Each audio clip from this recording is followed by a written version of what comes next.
നമസ്തേ, ഞാൻ ഷീബ രാമചന്ദ്രൻ. ഞാൻ അറിയുന്ന പ്രവാചകൻ എന്ന വിഷയത്തെ ആസ്പദമാക്കി എനിക്ക് എന്തെങ്കിലും സംസാരിക്കാൻ കഴിയുമെങ്കിൽ തീർച്ചയായിട്ടും അതെന്റെ സൗദി അറേബ്യയിലെ പ്രവാസ ജീവിത കാലഘട്ടം തന്നെയാണ് എന്ന് പറയേണ്ടിയിരിക്കുന്നു. വളരെ നന്ദിയോടെ ആ കാലഘട്ടത്തെ സുഹൃത്തുക്കളെയും അതുപോലെ അവിടെ മുസ്ലിം വേൾഡ് ലീഗ് റാബിത്ത മക്ക ആസ്ഥാനമായി പ്രവർത്തിക്കുന്ന റാബിത്ത നടത്തിയ ഒരു ഗവേഷണ പ്രബന്ധ രചനാ മത്സരമുണ്ടായിരുന്നു. ഇംഗ്ലീഷിലും അറബിയിലും എഴുതാൻ സാധിക്കുന്ന അത് the ethics and war observe during prophet സിറാത്ത് എന്നുള്ള വിഷയം, പ്രവാചകന്റെ കാലഘട്ടത്തിലെ യുദ്ധത്തിന്റെ ധാർമ്മികത എന്നുള്ള വിഷയത്തിൽ ഒരു ഡോക്ടറേറ്റ് എടുക്കുക എന്നുള്ള ആഗ്രഹത്തോടു കൂടിയിട്ടാണ് അന്നത് ശ്രമിച്ചത്. അന്ന് ഇപ്പോൾ അവിടെയുള്ള നിരവധി മലയാളി സുഹൃത്തുക്കൾ എന്നെ സഹായിച്ചിരുന്നു. ഈ വേളയിൽ ഞാൻ അവരെ നന്ദിയോടെ സ്മരിച്ചുകൊണ്ട് വിശുദ്ധ ഖുർആനെ കുറിച്ചോ അല്ലെങ്കിൽ പ്രവാചക മുഹമ്മദ് നബി സല്ലല്ലാഹു അലൈഹി വസല്ലമയെ കുറിച്ചോ പറഞ്ഞ തീരുന്നില്ല എന്ന് പറയുമ്പോൾ അത് വിശുദ്ധ ഖുർആനിലെ പദം തന്നെ ഞാൻ ഉപയോഗിക്കാൻ ആഗ്രഹിക്കുകയാണ്.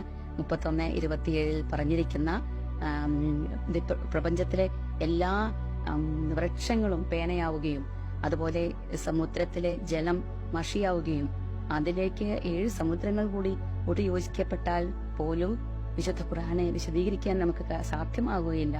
അത്രമാത്രം മഹത്തരവും ബൃഹത്തരവുമാണ് എന്നിരിക്കെ ഞാൻ അറിയുന്ന അല്ലെങ്കിൽ ഞാൻ മനസ്സിലാക്കിയ പ്രവാചകനെ കുറിച്ച് പറയുമ്പോൾ തീർച്ചയായിട്ടും അത് മാനവികതയുടെ പ്രവാചകനാണ്. 3 തലത്തിൽ ഞാൻ നോക്കിക്കാണാൻ ആഗ്രഹിക്കുകയാണ്. ഒന്ന്, വളരെ നല്ലൊരു കുടുംബനാഥൻ എന്നുള്ള തലത്തിൽ. 2, നല്ലൊരു ഭരണകർത്താവ് എന്നുള്ള നിരത്തിൽ. 3, കാരുണ്യത്തിന്റെ നീതിയുടെയും മഹത് വ്യക്തിത്വം എന്നുള്ള രീതിയിലാണ്.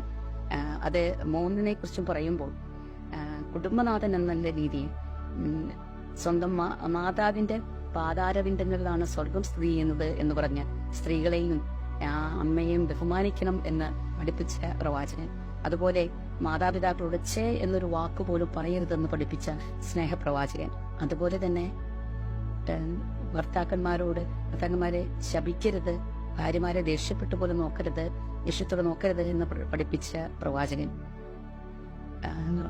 അതുകൂടാതെ ഒരു പിതാവിന്റെ വിയർപ്പാണ് ഒരു കുടുംബത്തിന്റെ ഏറ്റവും വലിയ മൂല്യം എന്ന് പഠിപ്പിച്ച് മിതവ്യയത്തെക്കുറിച്ചും അതുപോലെ കുടുംബത്തിലെ ആരോഗ്യം ഉൾപ്പെടെ മറ്റെല്ലാ തലങ്ങളിലുമുള്ള പരസ്പര സ്നേഹ സൗഹാർദ്ദത്തെക്കുറിച്ചും തീന്മേശയിലെ ചതികളെ കുറിച്ചെല്ലാം പഠിപ്പിച്ച ഒരു നല്ലൊരു ഉത്തമ കുടുംബനാഥൻ എന്നുള്ള തലത്തിൽ, നല്ലൊരു നീതിമാൻ എന്നുള്ള തലത്തിൽ, അല്ലെങ്കിൽ ഒരു സാമൂഹ്യ പരിഷ്കർത്താവ് എന്നുള്ള തലത്തിൽ നോക്കിക്കാണുമ്പോൾ ഒന്നാമതായിട്ട് പറയാനുള്ളത് ലക്കും ദീനിക്കും വലിയ ദീൻ എന്ന് പറഞ്ഞ്, എനിക്ക് എന്റെ മതം, നിനക്ക് നിന്റെ മതം എന്ന് പറഞ്ഞ് മതങ്ങൾ തമ്മിൽ യാതൊരു സ്പർദ്ധ പാടില്ല എന്ന് പറഞ്ഞ് എല്ലാ മതങ്ങളെയും ഒരുപോലെ സ്നേഹിക്കണം, ബഹുമാനിക്കണം എന്ന് പഠിപ്പിച്ച പ്രവാചകൻ.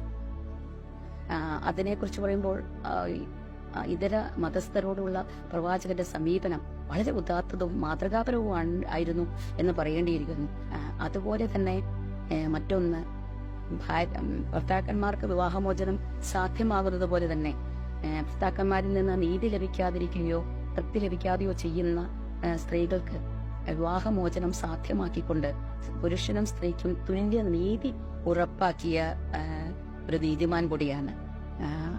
കറുകറുത്ത വെളുവെളുത്ത സൽമാൻ ഫാരിസിനെയും അതുപോലെ കറുകറുത്ത ബിലാലിനെയും ഒരേ നിരയിൽ കൊണ്ടുവന്ന് വർണ്ണവിവേചനത്തിനെതിരെ അവരെ അണിനിരത്തിക്കൊണ്ട് കറുത്തവനെന്നോ വെളുത്തവനെന്നോ ഇല്ല, സമൂഹത്തിൽ എല്ലാ മനുഷ്യരാണെന്ന് കാണിച്ച മഹാപ്രവാചകൻ. അതിനേക്കാൾ ഉപരി തന്റെ അയൽവക്കത്ത് താമസിക്കുന്നവർ ഭക്ഷണം കഴിച്ചിട്ടില്ലെങ്കിൽ അവരെ ഊട്ടണം എന്ന് പറഞ്ഞ പ്രവാചകൻ.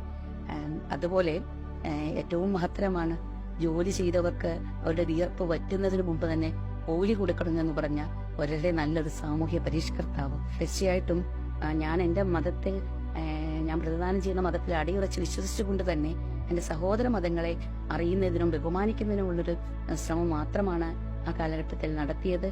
ഇപ്പോഴും അതിന്റെ പഠനത്തിൽ തന്നെയാണ്. എന്നിരിക്കെ ഇസ്ലാമിന്റെ സത്യതയും തത്വങ്ങളുടെ യുക്തിഭദ്രതയും ഇസ്ലാമിക മൂല്യങ്ങളുടെ പ്രായോഗികതയും തിരിച്ചറിഞ്ഞുകൊണ്ട് പ്രവാചകന്റെ ജീവിതത്തെ അദ്ദേഹം പറഞ്ഞ ചര്യകളും അതുപോലെ അദ്ദേഹത്തിന്റെ മഹത് വചനങ്ങളും സ്വജീവിതത്തിൽ പ്രാവർത്തികമാക്കിക്കൊണ്ടായിരിക്കണം എന്ന് പറഞ്ഞുകൊണ്ട് നിർത്തുന്നു. നന്ദി, നമസ്കാരം.